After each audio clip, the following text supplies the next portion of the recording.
Hi, it's me, Dr. KT, and welcome to ODDDUCKSCIENCE. On Tuesday, I posed the question, is there a link between bioengineered food ingredients and obesity? And then that made me think a little more, that obesity is the reason that people use these GLP-1 drugs, and they are seeing some terrible side effects.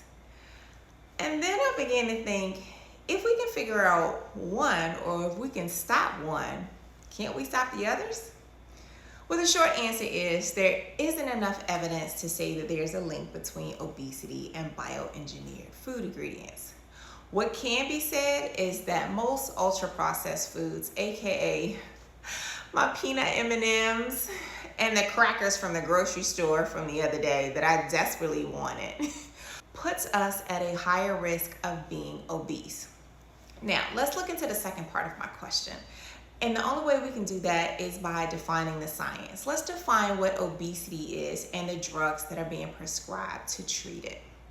Currently, the research says nearly 1 in 3 adults are overweight, and more than 2 in every 5 adults are obese. Researchers have also found that the number of American adults with obesity has doubled over the past 30 years. Now let's put on our thinking cap. What else has changed in the last 30 years? Our food. Researchers have also gone as far as to predict that almost half of US adults will be living with obesity by 2035. I mean, wow.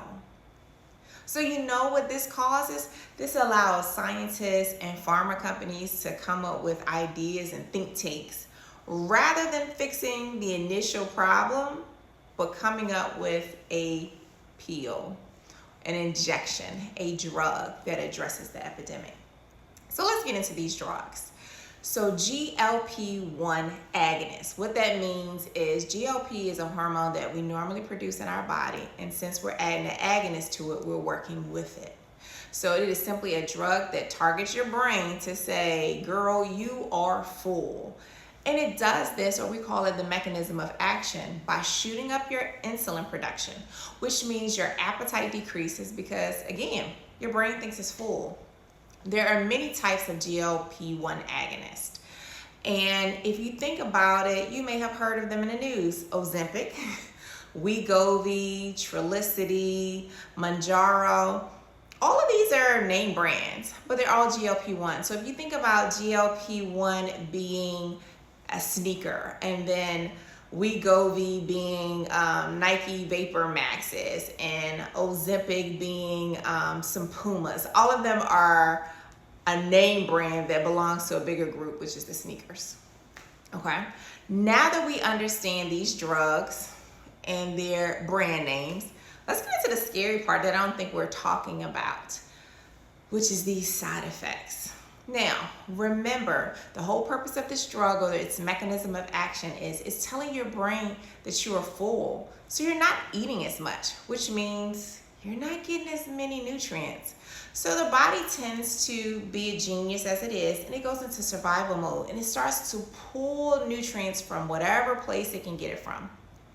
One of the places it pulls from is your teeth. So now we have a scenario where dentists are talking about they can tell if their patient is on Ozempic because they show up with Ozempic teeth. Ozempic teeth is where they start to see that their patients end up with more tooth decay, more cavities, bad breath, think of fasting, cracked and weak teeth, because again, there are nutrients in your teeth and the body is trying to pull wherever it can to get nutrients so it can perform the processes to keep us alive. GLP is also known for one of its benefits, which is causing rapid weight loss, which is stress on the body. If you've ever been stressed before, you notice that your hair starts to fall out. Same thing happens here. With Ozempic, many people start seeing that their hair is balding or thinning, coming out in the shower, coming out in their combs and brushes in large amounts.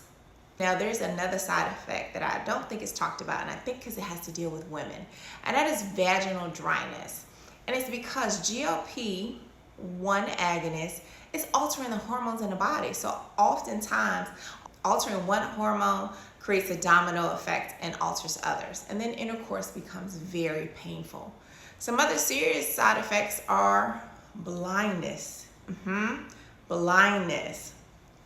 Another thing that I want to point to is something called thyroid T-cell tumors.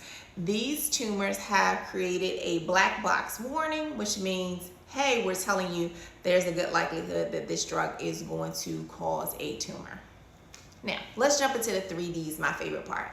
The first D, what we know is that obesity is a growing epidemic. And now we have GLP-1 drugs that are being used to manage obesity and being overweight. But it's also causing some serious side effects.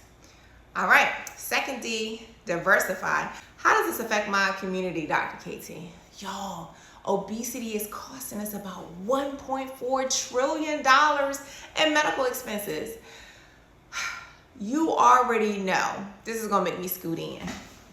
What if we took that same money and actually invested it into farmers so that we could have food that was whole? We could have whole foods without all the chemicals, the added fillers, all of the stuff that we have no idea that sounds like a kitchen experiment. Now, you know, I believe, if you haven't been able to notice yet, that I think the food is linked to obesity. And I know that people have had great success with GLP-1 drugs. I'm not taking that away. But what if they never had to take it in the first place because their government actually cared about their well-being? It actually cared about keeping their citizens healthy and alive, because we know that a healthier society equals a healthier workplace, a healthier community, and it's just a ripple effect, and it just keeps going on and on again. But yet again, I'm not even gonna say they would rather spend money on all these drugs and giving these people these drugs and these terrible side effects rather than fixing the root of the problem, which is the food. It's the food. I'm telling y'all, it's the food, it's the food, it's the food. Okay, woosah. Let's get into that third D, dazzle. How can I put my dazzle on this? The responsibility this week is y'all have to keep reading the labels, and you have to keep having conversations with people.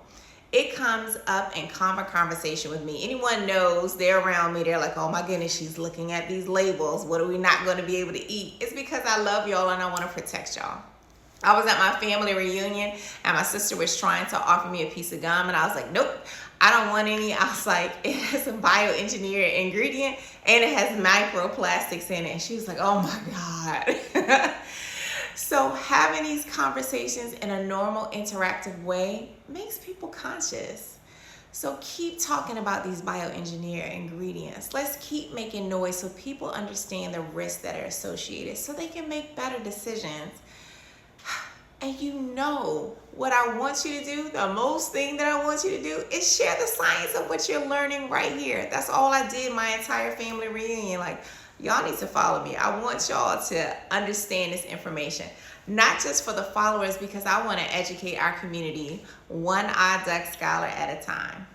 Now, as always, I hope that you learned something. And y'all already know, science is accessible for everyone.